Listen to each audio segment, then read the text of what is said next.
Mas vamos lá. Vamos fazer uma brincadeira rápida para descontrair, para tirar o nervoso aqui do rapaz. Vocês acreditam que a família é presente de Deus? Amém. Vocês acreditam que a família é bênção de Deus? Amém. Vamos fazer o seguinte, vamos fazer um grito de guerra.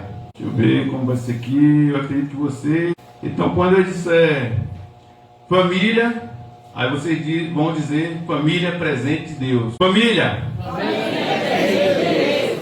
Mas agora a gente vai fazer diferente. Vamos ficar de pé. Aí eu vou dizer família, vocês vão dizer eu amo a minha família.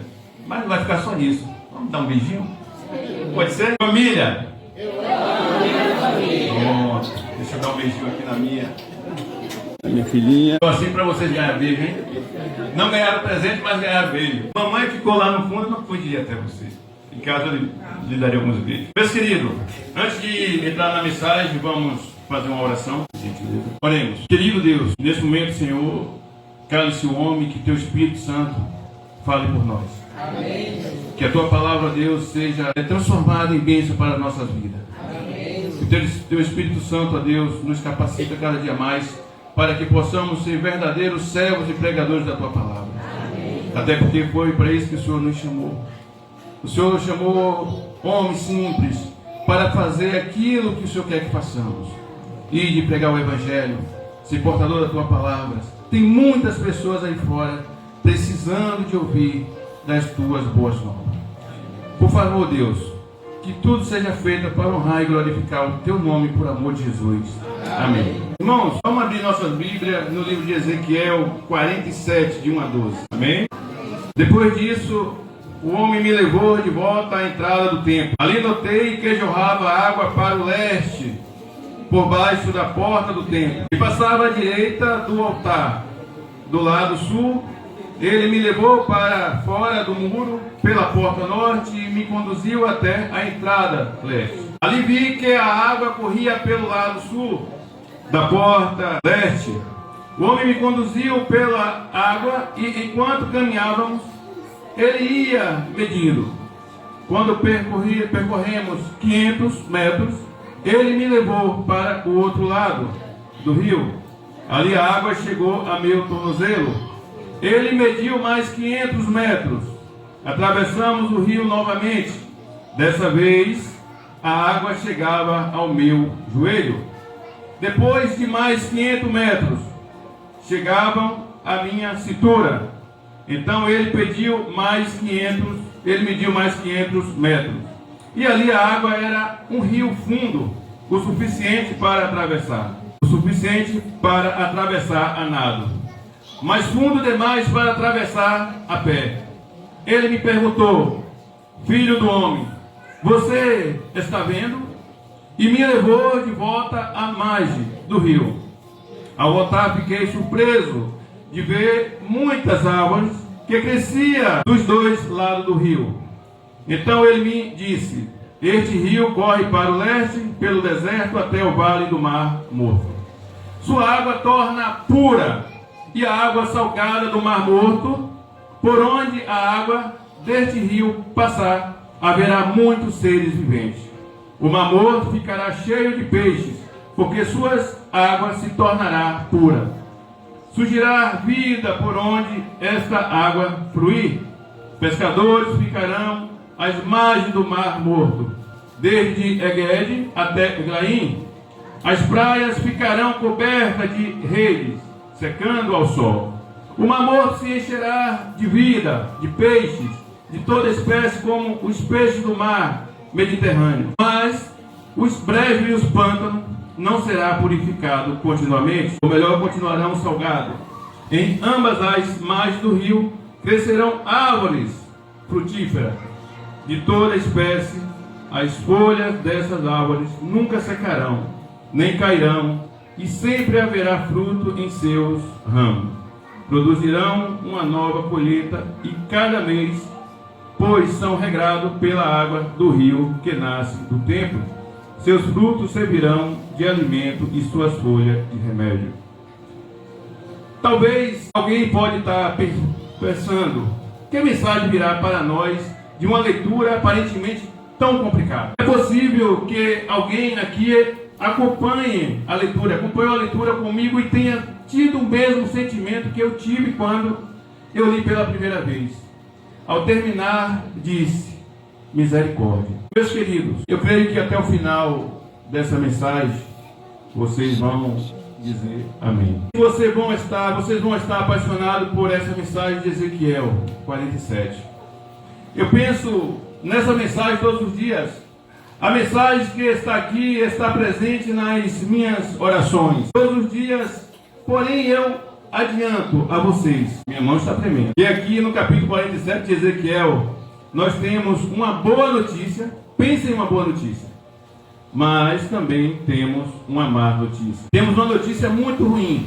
Então eu vou dar uma boa notícia, ok? E vou dar também uma má notícia. É melhor começarmos pela má, né? Vamos deixar a notícia ruim, ou melhor, a notícia melhor para o final. Existem dois elementos principais. Vamos fazer um resumo rápido desse versículo. Existem dois elementos principais nessa visão que nós acabamos de ler: o Mar Morto e o rio. Tudo bem?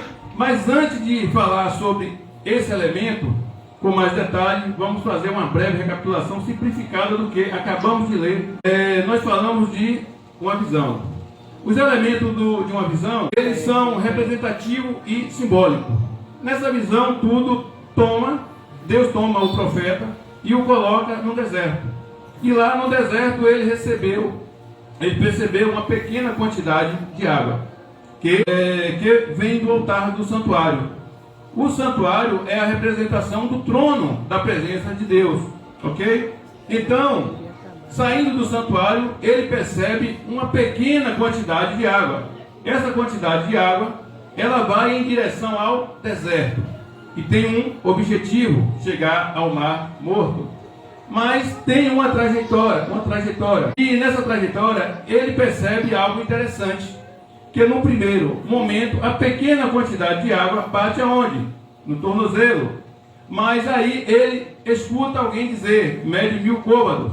E a água bate aonde? No joelho. Depois ele escuta alguém falar novamente: mede novamente. Ele mediu a água e bateu aonde? Na cintura. Daqui a pouco aquela pequena quantidade de água se tornaram em um grande rio. E esse rio entra onde? No Mar Morto. E aí o incrível, o sobrenatural, o extraordinário acontece. Por quê? Quando ele entra no Mar Morto, ocorre o quê? Uma transformação. E por onde esse rio passa, ele sai transformando, restaurando, resgatando vidas. Essa é a explicação resumida e simplificada de Ezequiel 47, que nós acabamos de ler. Nós temos dois elementos principais: o Mar Morto e o rio. A má notícia diz respeito ao Mar Morto. Todos nós já ouvimos falar do Mar Morto. No Mar Morto não tem jeito de ninguém afundar. Não afunda. A salinidade é tão grande, pelo menos 10 vezes mais salgado do que o oceano normal. O nível de salinidade é tão grande que não tem vida. Não existe vida no Mar Morto. Ok? Ele está aproximadamente 430 metros abaixo do nível do mar, ao ponto mais baixo da superfície terrestre da costa, do Mar Morto, na fronteira de Israel com a Jordânia e a Cisjordânia. Mas quando você começa a estudar o Mar Morto no Antigo Testamento, o que os comentaristas do Antigo Testamento falam é que é muito interessante. Por quê?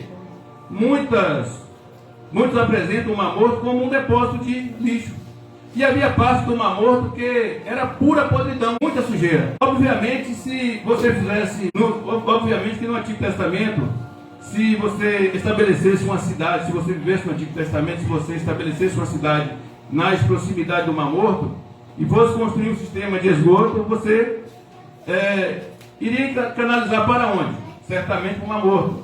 Então havia uma parte do Mar Morto que ali ele jogava animais mortos, dejetos fisiológicos, humanos. No rio, uma substância pegajosa. Para muitos comentaristas, o Mar Morto era uma representação de um depósito de lixo. Essas imagens a gente consegue ver na internet. Existe braço do Rio Jordão, por incrível que pareça, que é puro esgoto. Você vai encontrar na internet foto do Rio Jordão. Braço do Rio Jordão que é podridão, sujeira, mesmo esgoto, que vai desaguar no Mar Morto. Esse Mar Morto que está nessa visão é algo representativo. Os elementos de uma visão são simbólicos e representativos. Esse Mar Morto, ele representa a condição do coração do homem após a entrada do pecado no mundo. Essa é a minha e a sua condição, infelizmente. Mas, na minha opinião, não existe nada na Bíblia que possa representar melhor a condição do coração do homem, que não é governado pelo Espírito Santo. O que pode sair de um coração onde Deus não habita? Não vai sair nada de bom. Quando nós estudamos a Bíblia, nós descobrimos que os seres humanos, ou o ser humano, foi criado com ser espiritual. Porque ele foi criado na imagem e semelhança de quem? De Deus. E Deus é o ser espiritual. Mas a história do homem entrou um vírus miserável. Não existe outra palavra para a gente classificar esse vírus miserável. Qualquer palavra a partir de miserável que eu utilizar aqui, eu vou ficar devendo. Esse vírus do pecado, ele tem um poder relativo muito grande. Degenerou a imagem de Deus do homem. Quando a gente nos afasta de Deus, o que pode acontecer com a nossa vida? O que sai dos nossos corações? Não sai nada bom. Nós somos tendenciosos ao pecado. O nosso coração, ele pede para fazermos coisas ruins, infelizmente. Meus irmãos, seres espirituais se tornaram seres carnais. Gênesis capítulo 6, verso 5. Viu o Senhor que a maldade do homem se multiplicaram sobre a terra, e que toda a imagem dos pensamentos do seu coração era continuamente ruim. A melhor forma de explicar isso seria dizer que, como uma fonte de água doce, ela se transformou em uma fonte de água salgada. Qual é a possibilidade de uma fonte de água salgada produzir água doce? É um vírus terrível, ele entrou no coração do homem, como esse vírus afastou o homem da presença de Deus, tirando-lhe a semelhança de Deus que havia no homem, antes desse vírus mortal, destruidor, penetrar no coração do homem. A essência de Deus é amor. E o que contrapõe o amor? É o ódio ou o egoísmo? Certamente que é o egoísmo. No livro Mente, Caráter e Personalidade, volume 1, página 30, a minha escritora predileta norte-americana Ellen White, preste atenção, irmão, no que ela vai dizer. Para ela, o egoísmo afasta o ser humano de Deus e de seu semelhante, fazendo do eu o centro de obras e personalidade. Ela continua dizendo que o egoísmo é a mãe de todas as misérias e mazelas do planeta Terra. Quando eu li isso, eu fiquei chocado. Mas para quem já tem um conhecimento bíblico, a gente sabe que é pura verdade. Irmãos, preste atenção. O caráter e a imagem de Deus que deveríamos ter foi degenerado pelo pecado. O egoísmo do nosso coração. No livro de Tiago, capítulo 3, versículo 11 e 12, diz: caso pode sair água doce e água amarga da mesma fonte? Meus irmãos, pode uma figueira produzir azeitona da mesma forma que uma fonte de água salgada não pode produzir água doce.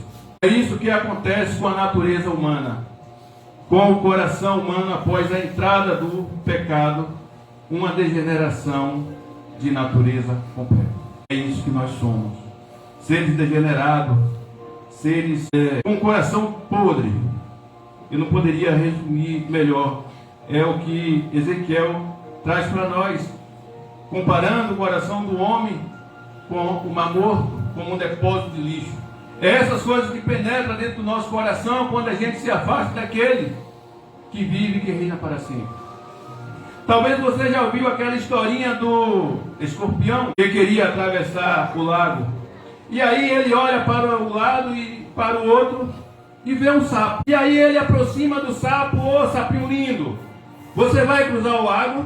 E o sapo diz sim. Então me dá uma carona. E o sapo olha para o escorpião e diz: você é doido? Eu não sou um sapo suicida. Como é que eu vou dar uma carona a um escorpião? E o escorpião começa blá blá blá blá blá blá blá blá blá. Por favor, seu sapinho lindo, não seja tão egoísta. Eu não vou matar você.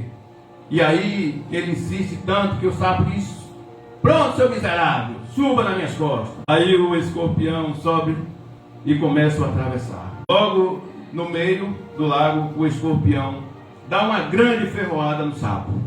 E o sapo cai para um lado, o escorpião cai para o outro. E o escorpião começa a morrer afogado e o sapo também. E aí o sapo pergunta: por quê? Por que você fez isso, seu miserável? Aí o escorpião diz: essa é a minha natureza. Essa é a nossa natureza, meus irmãos. A natureza de escorpião. Amados, olha o que a Bíblia diz. No livro de Mateus, capítulo 15, verso 19. Pois do coração do homem sai o quê? Maus pensamentos, suicídios, adultérios, imoralidades sexuais, falsos testemunhos e calúnia.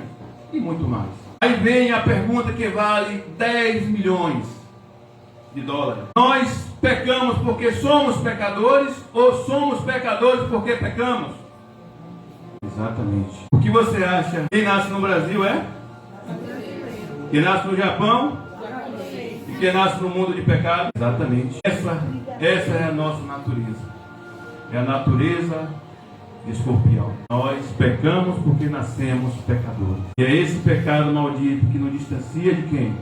De Deus.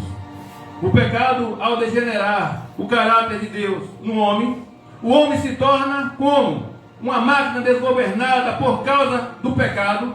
Ele pensa coisas que não deveria pensar. Ele deseja coisas que não deveria desejar. Aqui ele sabe, aquilo que ele sabe que ele não deveria fazer, ele faz. Muitas vezes, as pessoas que ele mais deveria amar são as pessoas que ele mais fere. São as pessoas que ele mais magoa. O pecado, sim, ele degenerou a imagem do caráter de Deus no homem. A minha escritora predileta, Ellen White, no livro Caminho a Cristo, eu fiquei encantado quando eu li esse livro. Eu acho que todos os cristãos deveriam ler esse livro pelo menos umas 10 vezes. Pense no livro bonito. E aquele de capa dura, ele vem todo ilustrado. É lindo.